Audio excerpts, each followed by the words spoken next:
gave COVID to a 95-year-old woman who had chronic lung disease called bronchiectasis. She should have been the low-hanging fruit. I was starting to feel a little bit unhappy one day, really just sluggish like you mentioned. And when I was done seeing her, she goes, I just want to give you a hug. And she came over and I was going, oh, no. And after about 3 days, I was like, I've definitely got it. I tested and I rang her daughter.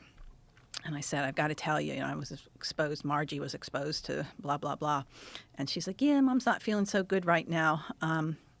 And then 2 weeks later, I thought, I've got to call back again. I've got to make sure this lady's okay. She said, oh, no, Mom's out at the hairdresser getting her hair done. 2 weeks later. I still wasn't recovered 2 weeks later.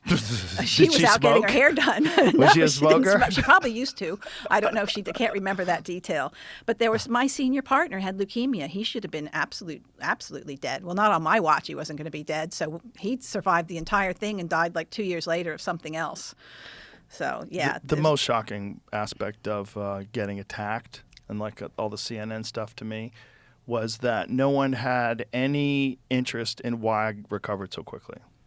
Because if this is supposed to be this death sentence and there's no treatment, and then I'm a guy in my 50s and I got over it quick, and then no one cared at all about that. All they wanted to do was mock this idea that I was taking veterinary medicine. Right. Which I wasn't. But it was just the fact that they used that term, horse dewormer, on every TV show. It, like, wow, it's wild to watch the machine. It's uniquely wild when it's coming after you. And you're like, but this is like such a dumb checkers play. I'm like, this is so stupid. I'm still doing my podcast, you fucking idiots. Right. And like, everyone's going to know that you put a green filter over my face. I'm going to show everybody that. You think you're just going to get away with that? No, you're going to like lose all of your credibility, you idiots.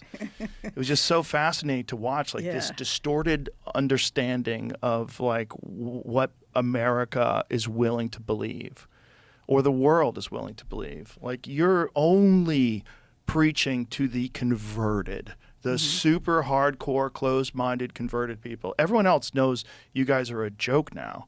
And that's the good part of getting through COVID. The good part of this enormous gaslighting experience that we all just went through, where people are finally, after 4 years, apologizing to friends, for calling them a plague rat.